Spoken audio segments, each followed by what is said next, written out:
I've had the idea for this video in mind for a very long time. The concept is simple. I want to show you how to make a classic synth sound and use it as a starting point to explore various evolutions of the same to eventually get to something modern, unique. Let's try this with synth strings. We'll go from this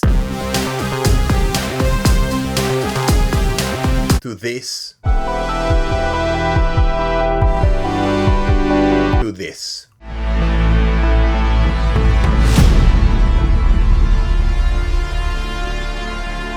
Synth strings are a timeless, classic patch that any sound designer should be able to quickly program on any synthesizer. Be it because you actually need to sound, let's say, historically accurate. In other words, you need to add a vintage sounding part to a piece of music. Or because you want to make something that is completely new that draws from that tradition. Knowing these sounds is essential. They really are part of our musical language and heritage, whether you like it or not. You can program a basic synth strings patch with any polyphonic synth that has at least 2 oscillators, but today I'll be using a few synths from Arturia V Collection. Arturia is not sponsoring this video at all, but I do have a working relationship with them as I contributed some sound design to several of their products. I just love these synths and the quality is honestly amazing, so it's the variety in their catalog, making them perfect for this video. I'm going to start with the king of synth strings, the Prophet 5. Main ingredient for this recipe is to set both oscillators to a nice, harmonically rich wave shape.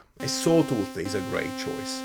Make sure you raise the volume of oscillator 2 in the mix and the tune it slightly. This is a common trick. In fact, it's so common that the second oscillator defaults to a slight detuning in most of Arturia synths. You can also add a bit of noise.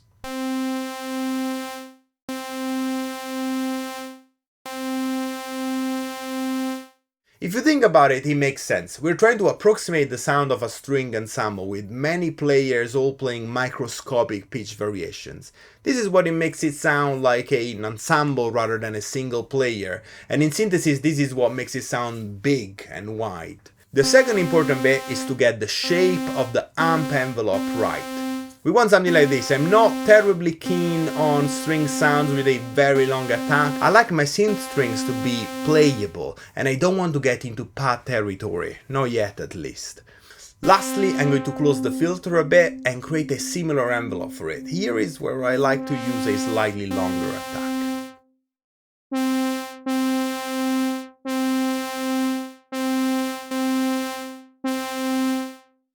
Just add a bit of chorus and reverb to taste, and the patch is ready.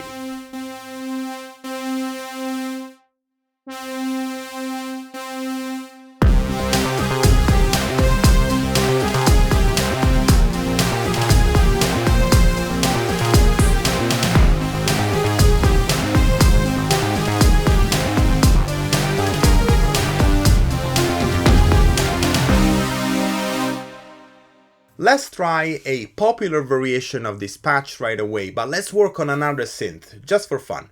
The CS-80, the emulation of one of Yamaha's most sought after synthesizers, is a great choice. This patch uses pulse width modulation, also known as PMW. Just like on the previous patch, I'll set the first oscillator to a sawtooth wave, but I'll set the second one to a pulse wave instead. On the CS-80 you have the mixer that allows you to set a nice blend between the two channels, and we can detune the oscillators using this control.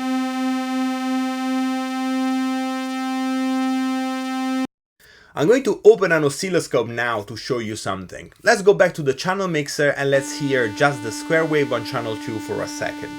Pulse width is basically the base value determining how wide the pulse is.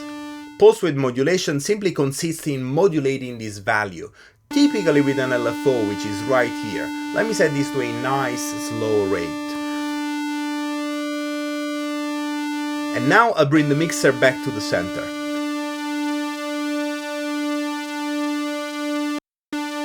Let's add the amplitude envelope to something similar to what we just did with the Prophet. And let's close the filter for both channels. Now I'll set the filter envelope.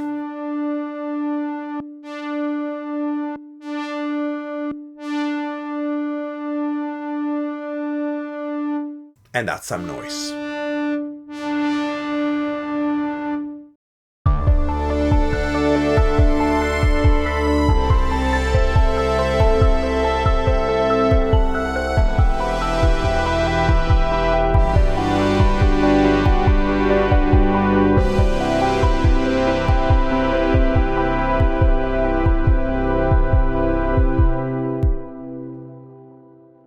Let's depart from traditional oscillators now and make something different and more complex. Time to open the MiniFreak. For this one we're going to have a mix of classic virtual analog oscillators with a twist and car+strong synthesis, a form of physical modeling synthesis that can be used to emulate plucked or bowed strings as well as a number of percussive sounds. Let's add the first oscillator to basic waves and they'll find a pulse wave moving the morph to the left. The first step is to get some pulse wave modulation going, just like we did for the previous patch. In MiniFreak, width is called symmetry, but it's the same thing. I'm going to modulate it with LFO1. Let's find a nice low rate for this.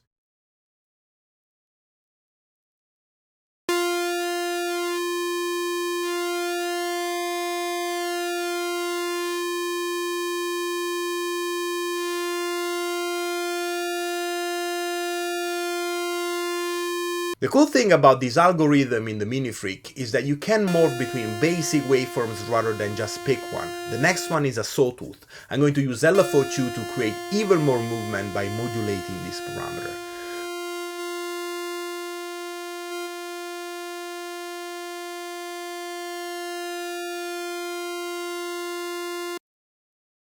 Now let's move to oscillator 2, and I'm going to set this one to car+strong. This is already slightly detuned. I'm going to raise bow a little bit. These are the synthesized bow noise.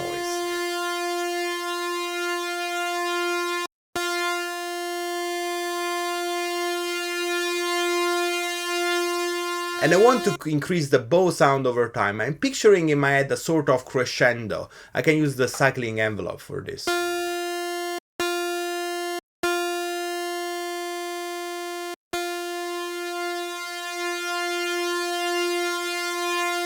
A nice tweak.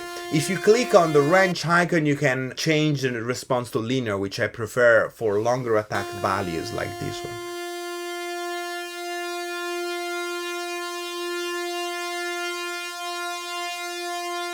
I'll set the volume of oscillator 2 all the way down and I'll use the same envelope to modulate it.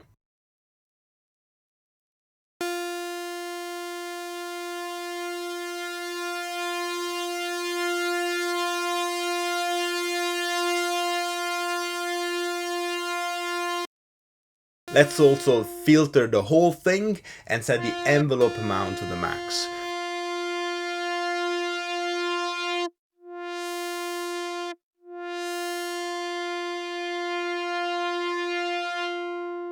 Let's also add a tiny bit of chorus.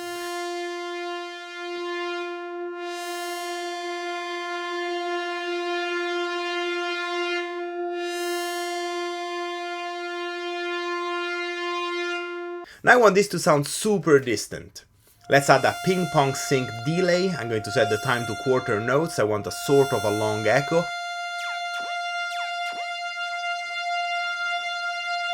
Which I'm going to blur further with a long reverb, which I'm going to set to insert.